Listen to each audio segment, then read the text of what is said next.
¿Tenemos a alguien más en la sala de espera? De momento no.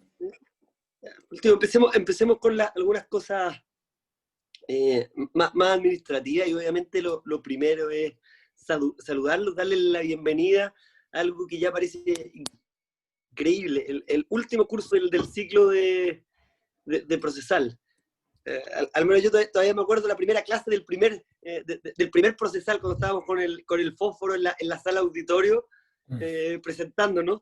Así que bueno, eso era procesal 1, ya el tiempo pasa y ahora estamos en el último. Entonces déjenme contarle algunas cosas. Lo primero y más relevante, porque no habíamos tenido la oportunidad de decírselos personalmente, felicitarlos por los trabajos que hicieron el semestre pasado. La verdad que estaban en general, y las notas así lo reflejaron, estuvieron muy buenos. Nos sorprendieron gratamente, se notó la mejoría que hubo desde Procesal 2, que tratamos de hacer un trabajo y no escrito de investigación, y no resultó a los trabajos que presentaron el semestre pasado. Si mal no recuerdo, hubo 5 7, que básicamente casi uno de cada 5 alumnos tuvo 7, y al menos todos los 7 eran muy merecidos, y probablemente si no hubieran habido trabajos tan buenos, quizás algunos que fueron 6 y algo podrían haber terminado obteniendo también un 7, porque de verdad los trabajos estuvieron buenos, y se notó mucho interés en la investigación.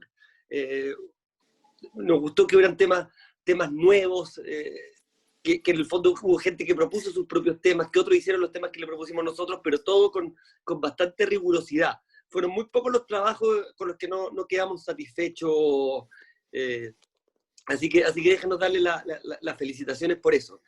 Y eso nos demostró dos cosas. Uno, lo importante que es poder mantener el tipo de actividades que se refieran a la realización de trabajos, de escritura, de investigación, sobre todo en estos tiempos que las evaluaciones por vía telemática son más complejas de pensar. Entonces verdaderamente creemos que la vía de hacer trabajo fue una vía doblemente buena. Creemos que fue buena para ustedes porque les permitió tener buenas notas, les permitió a prácticamente la totalidad del curso eximirse del examen, y fue buena para nosotros también, porque nos permitió leer buenos trabajos, y eso siempre se agradece. Entonces, ese éxito es lo que va a explicar, lo que les vamos a contar en algunos minutos más sobre el sistema de evaluación de este semestre.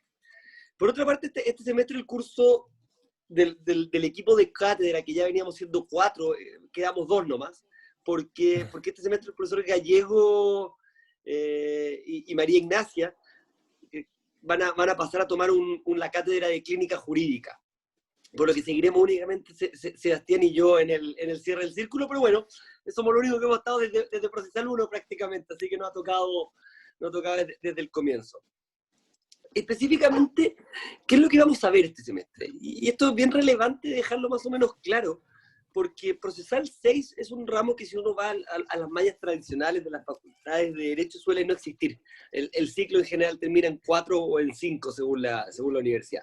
El objetivo de este Procesal, en principio, era crear un curso de litigación. Un curso de litigación con técnicas orales, pero hay al menos 2 buenas razones de por qué ese curso, originalmente pensado cuando se creó la malla, no lo vamos a poder realizar de esa manera. La primera, porque efectivamente enseñar por estas vías técnicas de litigación oral y preparar audiencias orales es prácticamente imposible, ¿no? Nosotros con el SEBA habíamos pensado en poder tratar de hacer un juicio oral, pero sería ridículo de nuestra parte poder pretender que ustedes se tengan que juntar lo que exige juntarse un curso de destrezas orales. Esa es la primera razón. Pero además hay una segunda razón que es probablemente tan o más importante que la anterior, y es que con todas las distintas suspensiones de clases que han habido, no solo el semestre anterior, sino los semestres anteriores a ese, la cantidad de materias que se ha dado por pasada o que no hemos podido pasar bien es mucha. Entonces, este Procesal 6, de alguna manera, lo vamos a ocupar también para terminar de pasar materia pendiente. En concreto, ¿qué es lo que vamos a pasar este semestre de Procesal 6? Primero vamos a terminar Procesal Penal. Procesal Penal fue un curso que no alcanzamos a terminar y que nos quedaron al menos 2 o 3 materias grandes relevantes. Nos quedó ver todo el tema de recursos, y particularmente el recurso de nulidad. Nos quedó ver la materia de cómo se admite, valora la prueba en sede penal, y también nos queda ver los procedimientos penales especiales, como pueden ser el abreviado y el simplificado. Entonces, vamos a partir el curso, y el foco del curso en la parte que tiene que ver con el sílabus, que se lo vamos a dejar subido hoy día durante el día, tiene que ver con terminar este curso, como si siguiéramos en procesal 5 de alguna manera. Y luego, efectivamente, la cantidad de clases que hay destinadas para el curso son más que las clases necesarias para poder terminar procesal penal. Entonces la idea es poder dos cosas. Uno, revisar materias pendientes. Por ejemplo, dado que vamos a terminar procesal penal estudiando prueba, vamos a aprovechar de hacer el salto a prueba, medios de prueba en particular, que fue una materia que se dio por pasada en procesal 3 o en procesal 4, pero que nunca realmente la pudimos analizar. Y me acuerdo perfectamente que cuando tomamos pruebas y exámenes orales sobre esa materia, se notaba que había una parte de la materia que no se dominaba tan bien. Entonces esa materia también la queremos pasar sí o sí. Y finalmente, si hubieran clases pendientes, probablemente aprovecharemos de buscar alguna otra materia, como puede ser cosa juzgada, que tampoco le alcanzamos a pasar con la rigurosidad que se requería en los otros cursos. Y esto sin perjuicio de que además vamos a dejar algunos bloques de clases pendientes, o sea, en blanco, sin clases, para darle la posibilidad de poder tener reuniones personales para efectos de preparar algunos tipos de evaluaciones, que son las que les vamos a contar ahora. ¿Cómo vamos a evaluar este curso? Este curso lo vamos a evaluar de dos maneras. En reemplazo de la primera evaluación, vamos a hacer litigación civil. ¿A qué me refiero con litigación civil? No sé si recordarán, de nuevo, perdón si me pierdo con el procesal, pero procesal 3, si no me equivoco, habíamos hecho unos juicios simulados donde cada grupo iba a tener que presentar demandas, contestaciones y autos de prueba. Dado que ese ejercicio nunca se hizo, lo haremos este semestre porque creemos que es una buena manera de dos cosas. Es una buena manera, primero, de recuperar el que estén viendo temas de derecho procesal civil, y segundo, de seguir escribiendo, y ahora escribiendo algo más forense, que es una demanda, una contestación y un auto de prueba. Entonces nosotros de aquí al lunes les haremos llegar todos los casos. Y lo que les pediremos es que se inscriban de pareja, nos envíen quiénes serán las parejas, para que nosotros cuando subamos los casos se les asignemos desde ya un caso. Y tendrán 2 semanas para preparar una demanda respecto al caso que les toque. Por ejemplo, una pareja le va a tocar la demanda del caso 1. Una vez presentada la demanda, que hay que entregarla el día 2 de noviembre, el día 3, nosotros les diremos: grupo 1, a usted le toca contestar la demanda presentada en el caso 2.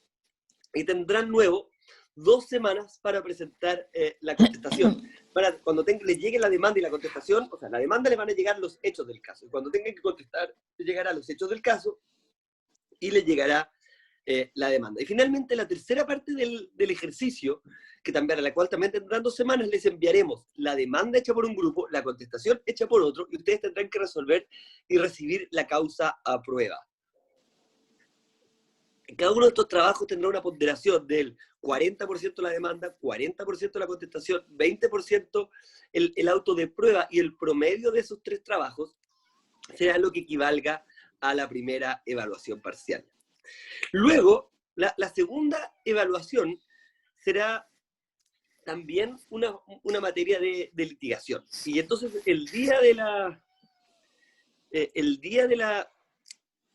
la segunda prueba habrá que entregar, que es viernes 11 de diciembre, nos tendrán que entregar una apelación. Nosotros para estos efectos le enviaremos una sentencia con algunas determinaciones respecto a los hechos, y ustedes tendrán que preparar un escrito de apelación, luego el que lo tendrán que alegar, como si fuese un alegato ante la Corte, de modo que la preparación del recurso escrito valga el 50% de esa nota, y el otro 50% de la nota esté dada por el alegato oral. Dado que acá hay una intervención oral, lo más probable es que o todo el trabajo de esta segunda evaluación sea individual, o en caso de hacer los recursos grupales, igualmente el alegato tenga que ser individual con notas individuales. Eso se lo confirmaremos a medida que vaya avanzando el semestre.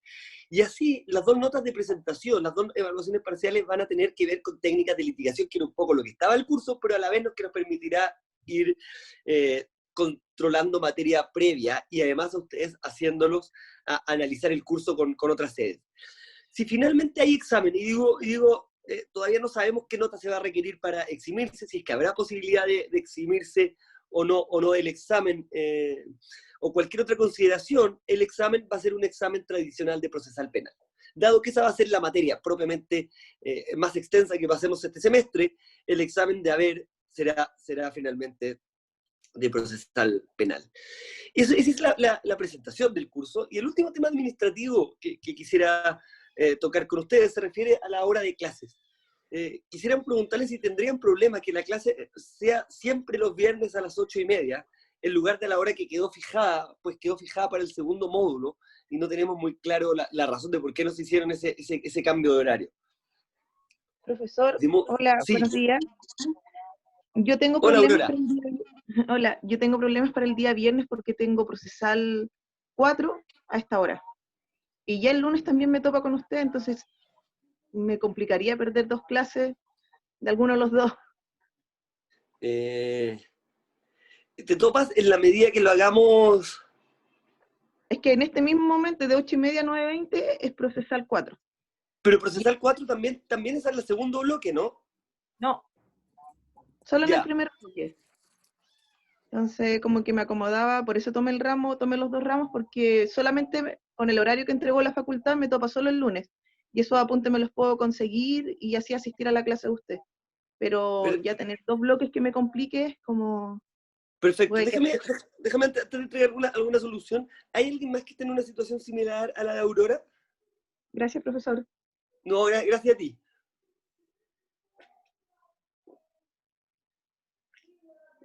Lo que pasa es que nosotros la verdad que nos enteramos del cambio de horario esta semana.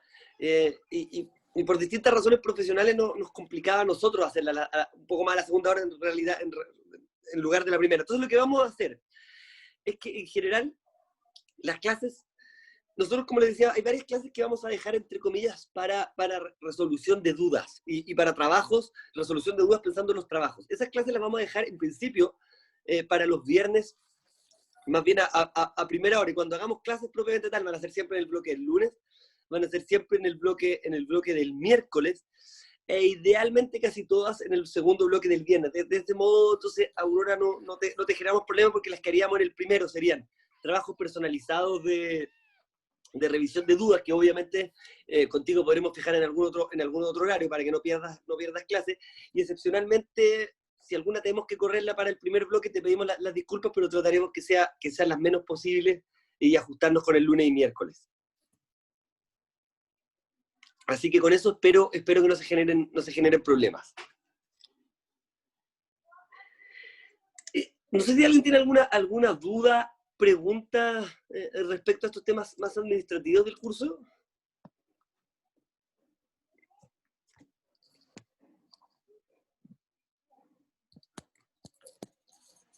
Parece que no. Pareciera que no. Entonces, si no hay, sigamos, Seba, empecemos con la clase propiamente tal. Y sobre la clase y los materiales, solo decirles que en realidad, mientras sea continuación de procesal penal, los materiales son los que les subimos el semestre pasado. Así y cuando es. lleguemos a la parte de prueba, medios de prueba en materia civil, una vez que terminemos, le haremos llegar materiales adicionales que puedan ser útiles. Así que, dicho eso, y reiterando sobre todo las felicitaciones por los muy buenos trabajos del semestre pasado, te dejo, Seba, para seguir con la clase. Gracias. Entonces,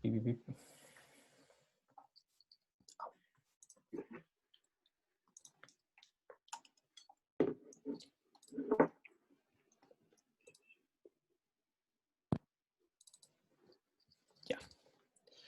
La idea un poco de la clase de hoy era primero hacerles un pequeño repaso sobre lo visto el semestre pasado en materia procesal penal.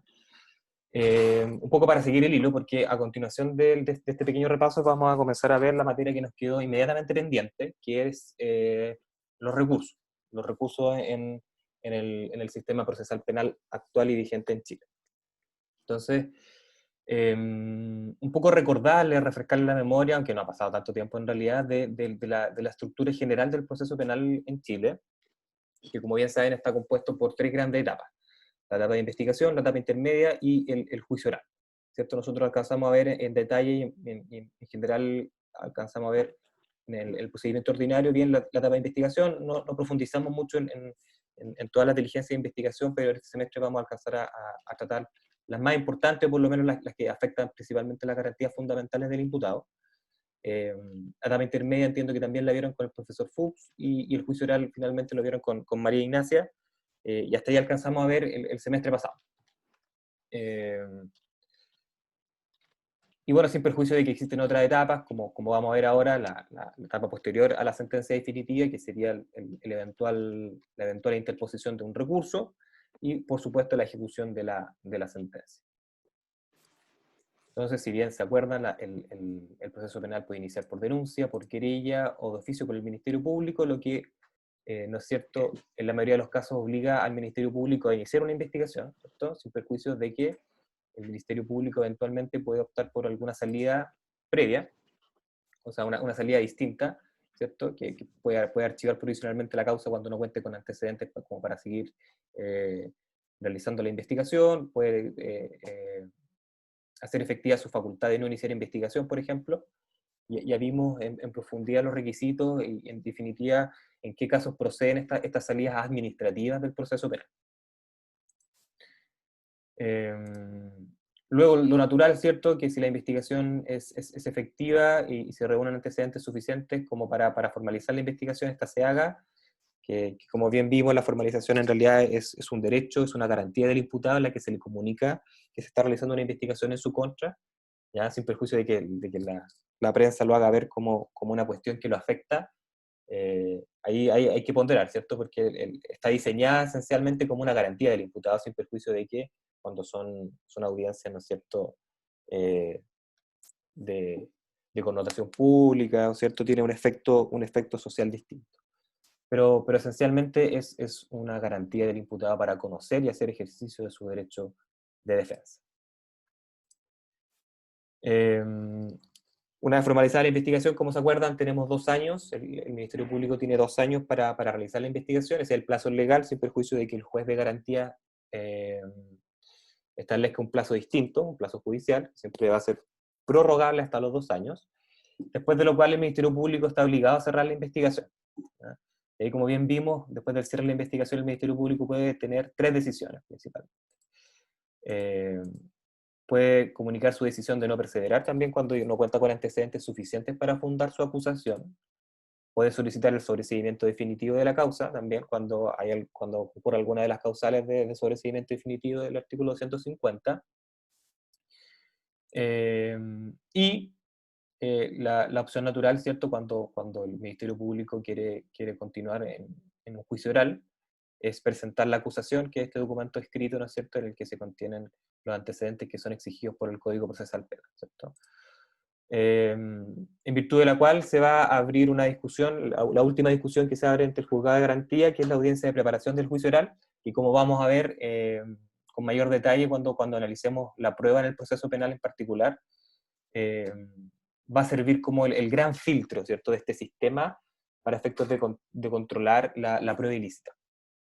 Y en definitiva también otros medios de prueba por innecesarios, por impertinentes o por abundantes, ¿cierto? Entonces este es el gran filtro de la audiencia de preparación oral en materia de control de la actividad probatoria que va a ocurrir posteriormente en el juicio oral.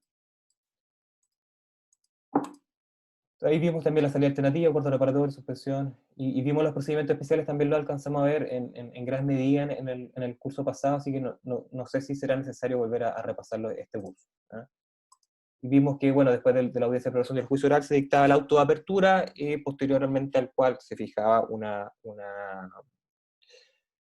un día y hora, ¿no es cierto?, en el tribunal de juicio oral, en lo penal, para discutir el juicio oral, ¿ya? Que tiene ciertos principios que lo rigen, ¿cierto? Continuidad, oralidad, inmediación, etcétera, que tienen como objeto que los 3 jueces del Tribunal de Juicio Oral en lo Penal, ¿cierto?, tomen conocimiento de primera fuente de todos los actos de prueba que pasaron el filtro de la audiencia de preparación del juicio oral, ¿cierto?, de manera de poder adoptar una decisión lo más completa, pero respetuosa de los derechos y garantías fundamentales del imputado posible, ¿cierto? Siempre está esta tensión en el proceso penal entre alcanzar la verdad, ¿cierto?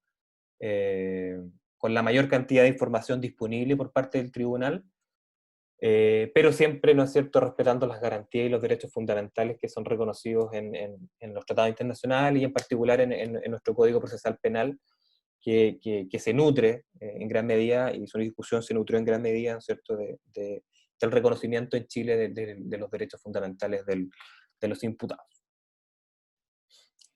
Entonces, en virtud de eso, se dicta una sentencia definitiva que vimos podía ser absolutoria o condenatoria. Cuando el tribunal tenga la certeza, ¿cierto?, más allá de toda duda razonable, de que, la convicción, perdón, más allá de toda duda razonable, de que el acusado, ¿cierto?, es responsable por el ilícito, que el ilícito se cometió y que el imputado es responsable por esto. ¿Hay alguna duda que haya quedado en general de las materias del proceso penal que alcanzamos a ver el curso pasado que valga la pena aclarar ahora? Porque nosotros vamos a continuar ahora viendo algunos aspectos que dan por entendido que comprendieron en gran medida lo que vimos el curso pasado. Entonces, por eso hago la prevención y no está de más hacer la pregunta de todas maneras. Porque en general vi que la mayoría de sus trabajos abordaban de una manera súper bien completa aspectos procesales penales que eran bien de fondo, así que me da la impresión de que la materia pasó bien. Ya, si no hay comentarios. Ese es el esquema del proceso penal actual, y ahora vamos a ver entonces qué pasa después de la sentencia, ¿cierto? Tenemos una sentencia definitiva. ¿Qué pasa ahora? Y para eso, como vimos en el curso de Procesal 4, ¿cierto?, están los recursos, ¿ya? Que es la herramienta o el mecanismo natural de impugnación de las resoluciones judiciales, entre las que no está, por supuesto, exenta el actual proceso penal, ¿ya? Y para esto me gustaría así hacer una prevención de cómo estaba antes configurado el sistema recursivo en el antiguo sistema procesal penal, ¿cierto?, antes de la entrada en vigencia del Código Procesal Penal el año 2000. Como bien pueden observar, como pueden estudiar en el texto del manual del profesor López, que escribió este capítulo sobre recursos en el sistema procesal penal, lo que caracteriza en general a nuestro sistema de organización del Poder Judicial, y en particular al modelo inquisitivo que estaba vigente antes de la entrada en vigencia de la reforma procesal penal, era un sistema esencialmente jerárquico, con una organización súper rígida del Poder Judicial, en la que existían tribunales inferiores de justicia y tribunales superiores que tenían la posibilidad de poder revisar prácticamente todas las resoluciones que se dictaban por sus tribunales inferiores. De manera ¿con qué objeto? Más que de respetar alguna garantía de alguno de los intervinientes, de poder tener control jerárquico sobre sus tribunales inferiores, ¿ya? Ese es el sentido en general con el que se estudia este tipo de sistema, como el que sigue rigiendo, por ejemplo, en materia civil, ¿ya? Es esencialmente jerárquico, en el que prácticamente todas las resoluciones son apelables, y que en definitiva existe esta segunda instancia, y hay una doble vista de la causa. En el antiguo sistema procesal penal existía un intenso régimen recursivo, en el sentido de que en la mayoría de la sentencia definitiva era siempre apelable, y era esencialmente apelable, y además existía un recurso distinto, que en realidad no es un recurso, sino que era un trámite que podía proceder de oficio por parte del juzgado del crimen, en virtud del cual la sentencia definitiva pasaba a la consulta. En definitiva, en aquellos casos en los que los intervinientes no apelaban de la resolución, de todas maneras, de oficio el tribunal podía mandarla a su tribunal superior jerárquico, en este caso generalmente las Cortes de Apelaciones, para que revisaran con amplio conocimiento de hechos y de derechos, es decir, podían revisar todo lo obrado por el tribunal de primera instancia. Acuérdense que eso era un expediente, entonces no había problema, porque podían revisar simplemente todo el expediente. Lo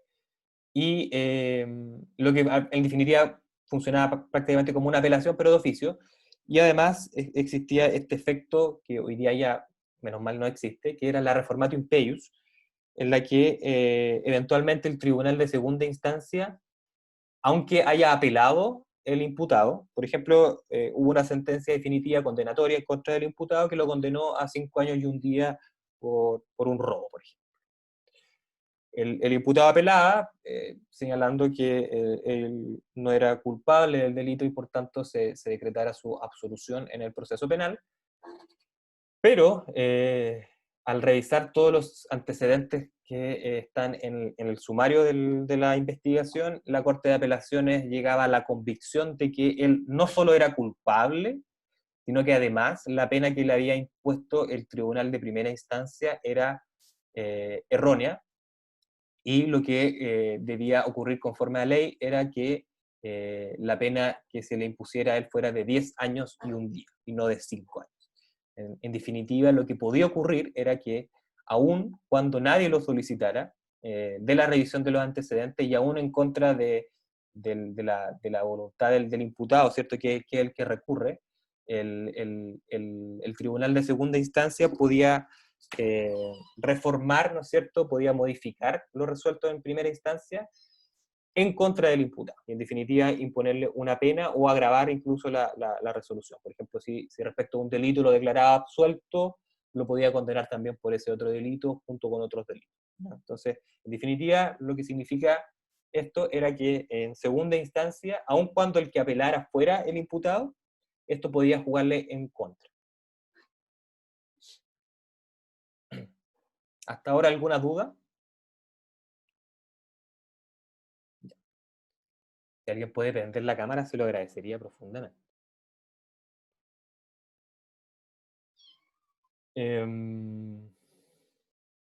Entonces, ¿en qué nos encontramos en la reforma, en la gran reforma, ¿no es cierto?, que se hizo el año 2000 de todo el sistema procesal penal, que en gran medida en este aspecto intentó ser no solamente una reforma al sistema procesal penal, sino que además se pretendió, por lo menos en sus orígenes, ¿cierto?, ser también una reforma al sistema de justicia en su conjunto, ¿no? No solamente en el sistema penal, sino que esto permitiera, ¿no es cierto?, generar una gran reforma en el sistema de administración de justicia, y en particular en materia de la organización tan estrictamente jerárquica que tiene incluso hoy día el Poder Judicial, en el que el recurso es más bien visto como un control, ¿no es cierto?, del órgano superior por sobre sus órganos inferiores. Entonces, lo que se pretendía es generar una gran reforma que permitiera que existieran más bien controles horizontales entre distintos poderes del Estado en la adopción de una decisión, más que un control jerárquico, ¿no? Y eso obviamente con la introducción de otros órganos estatales, como fue, por ejemplo, el Ministerio Público, la Defensoría Penal Pública, que son los que discuten con el juzgado de garantía y con el Tribunal de Juicio Oral en lo Penal para adoptar una decisión. Entonces, ahí es donde existiría ese control horizontal y no jerárquico, ¿cierto?, por parte del Poder Judicial. Entonces, ¿por qué les explico eso? Porque eso estaba más o menos en la mente del proyecto original y en general del proyecto del modelo latinoamericano, ¿no es cierto?, que se presentó en Argentina. Eso estaba en la mente, ¿cierto?, generar una gran reforma a este sistema jerárquico, establecer mayores restricciones para el conocimiento que tuvieran los órganos superiores respecto de las resoluciones de los tribunales de inferiores, en este caso los nuevos juzgados de garantía y los tribunales de juicio oral en lo penal. También, y esto también es esencial, y uno de los profesores que participó en la elaboración, ¿no es cierto?, de este modelo de ley de Código Procesal Penal, Julio Mayer, ¿cierto?, decía que la gran reforma tenía que ver con concebir que el recurso ahora, el derecho al recurso, en general el sistema recursal en el sistema procesal penal, debía dejar atrás la lógica de funcionar como un sistema de control jerárquico y más bien enfocarse como una garantía procesal para el imputado. ¿Ya?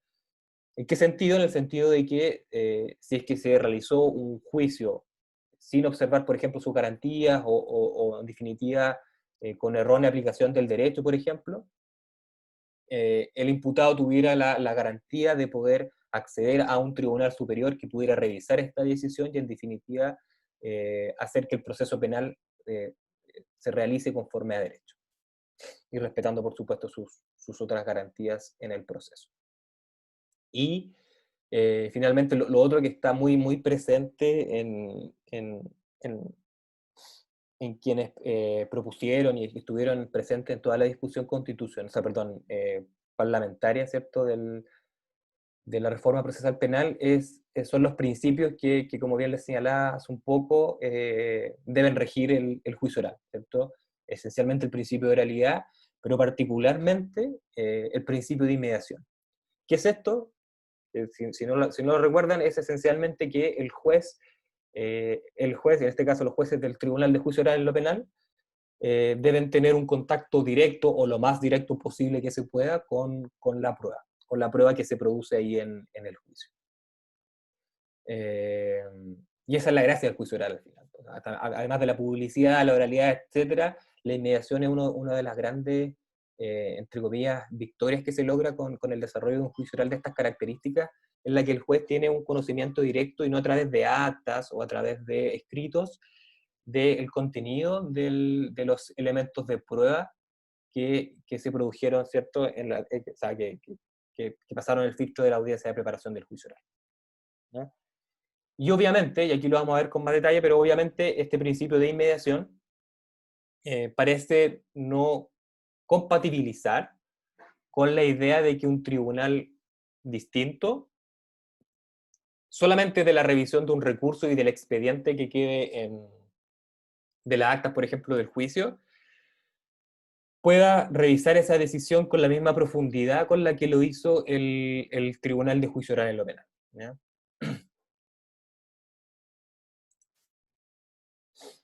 Entonces, de esta clase es súper importante que nos quedemos con esta idea, ¿cierto?, del derecho al recurso como un derecho y una garantía constitucional y además recogida en tratados internacionales en materia de derechos humanos del imputado.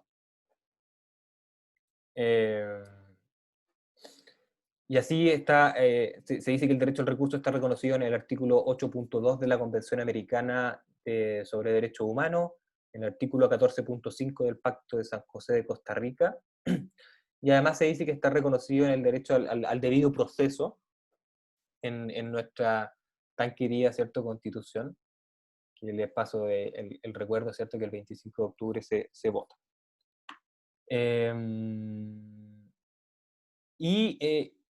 Como les adelantaba, ¿cierto?, ciertos dogmáticos o profesores que estaban muy vinculados con la reforma procesal penal, no solamente en Chile, sino que en toda Latinoamérica. En particular, Mayer decía que este cambio de paradigma, ¿cierto?, de que el recurso hoy día no sea simplemente un control jerárquico, sino que como un derecho del imputado, tenía una triple significación, una triple modificación del sistema general recursivo en materia civil.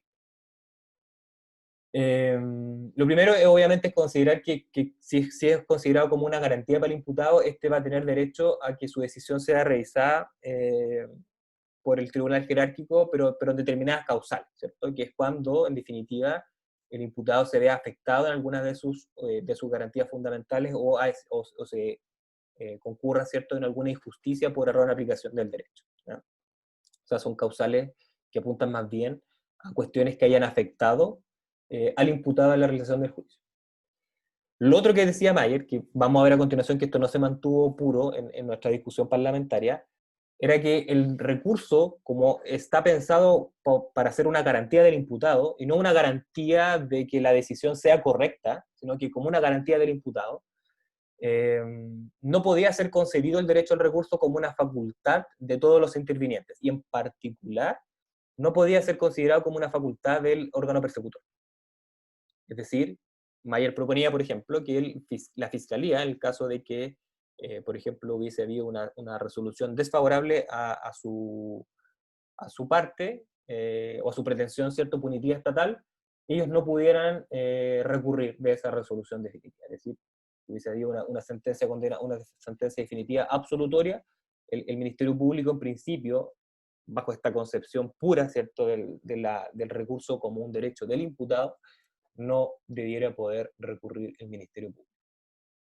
Y finalmente la otra modificación es que se debe modificar o alterar significativamente la forma en que está diseñada la casación, eh, eh, por cómo está comprendida, ¿cierto?, esta idea de casación en la forma, casación en el fondo, sino más bien en el sentido de que este recurso ulterior tenga como fin, como les digo, observar que durante el proceso y durante el juicio oral en particular se hayan respetado las garantías fundamentales del imputado.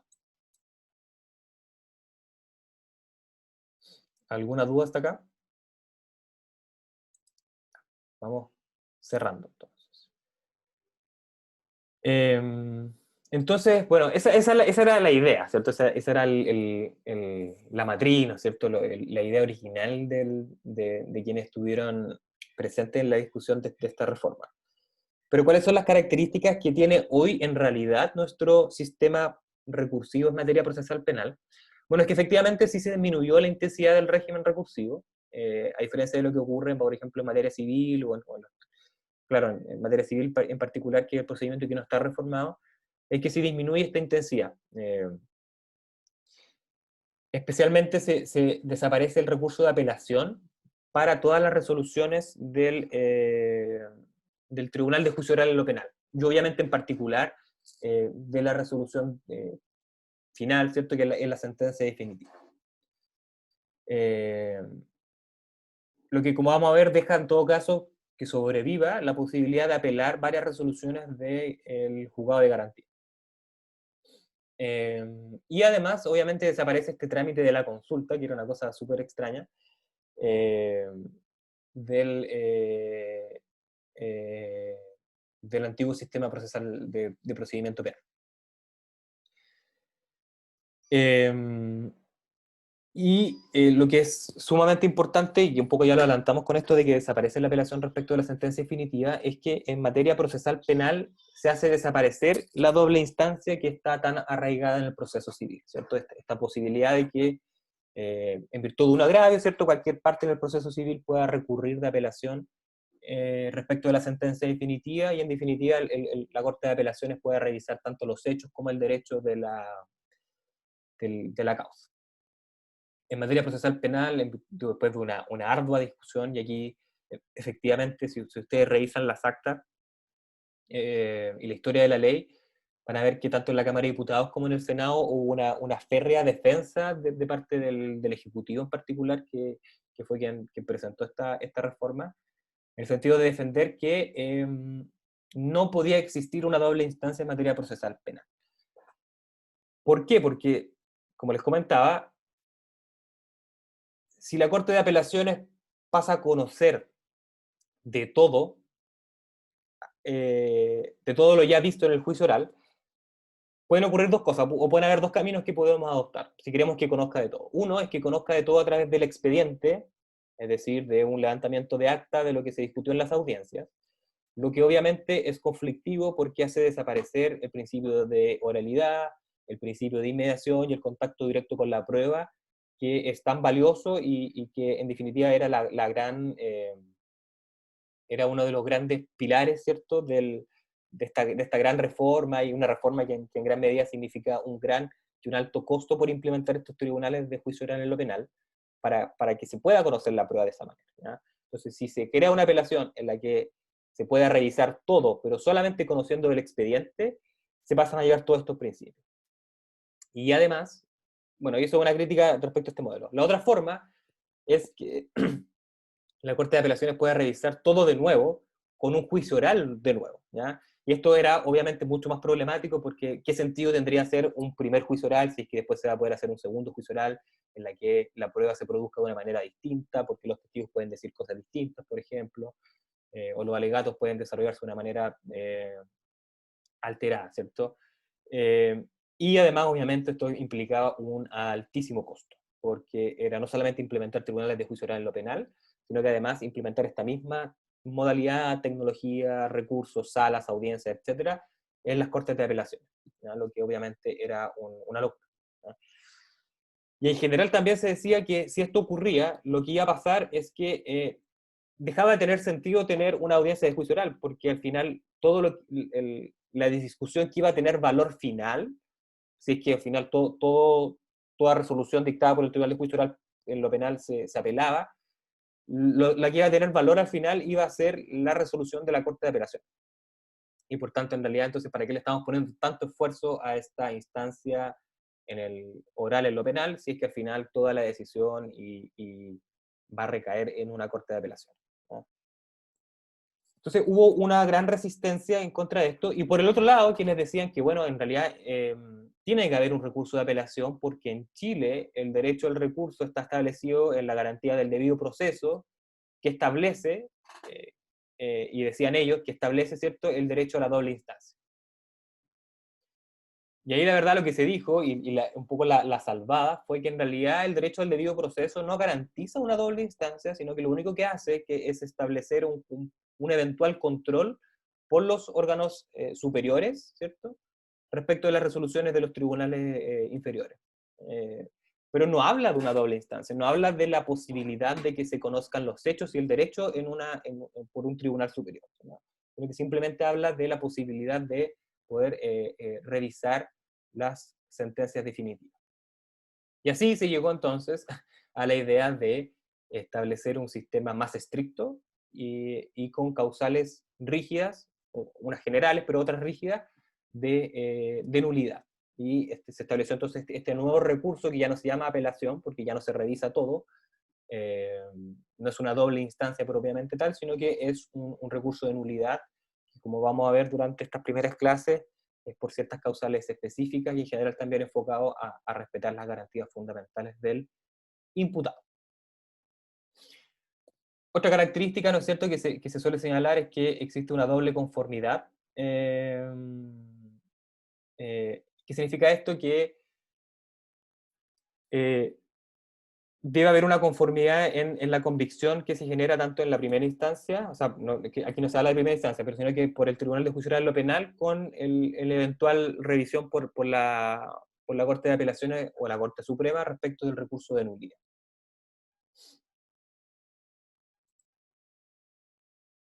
Y finalmente, hoy día, como les señalaba, en Chile más bien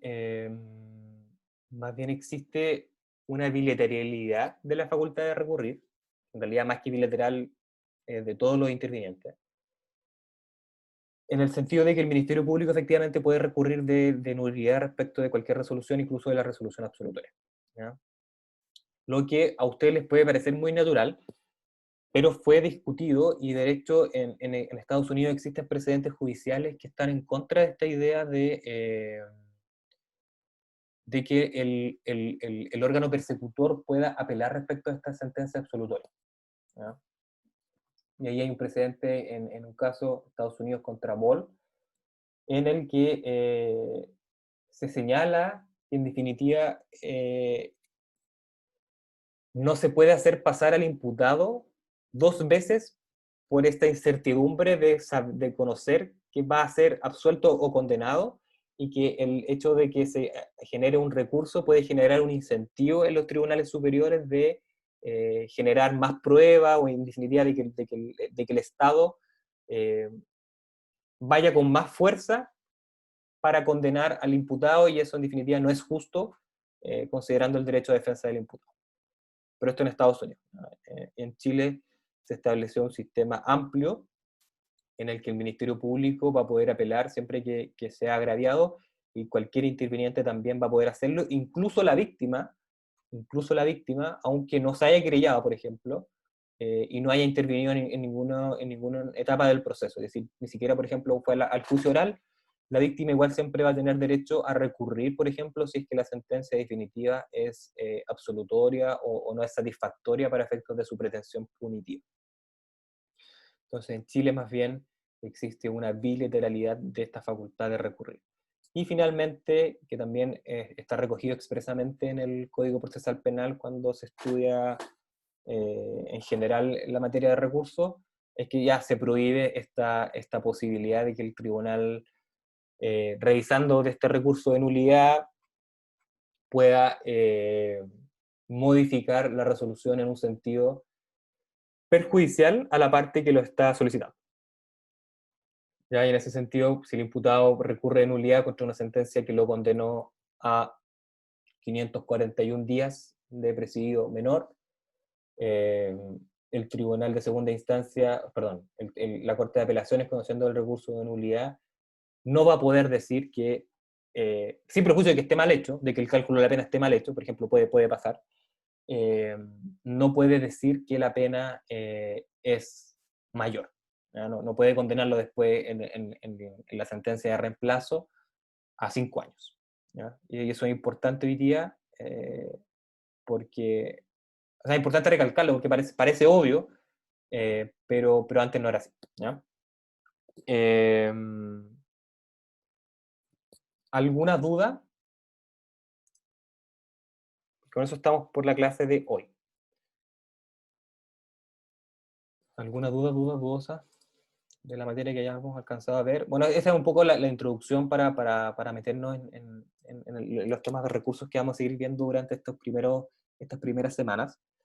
Lo que se nos viene ahora es seguir revisando en particular los recursos que están regulados en el Código Procesal Penal, que son el recurso de apelación, la reposición, y en particular, aquí vamos a ver con harto detalle la nulidad, las causales de la nulidad. Vamos a ver algunos ejemplos de sentencias, de fallos de corte respecto de la nulidad, en el sentido de ver bien cuáles son sus alcances y cuáles son las grandes diferencias que existen respecto de la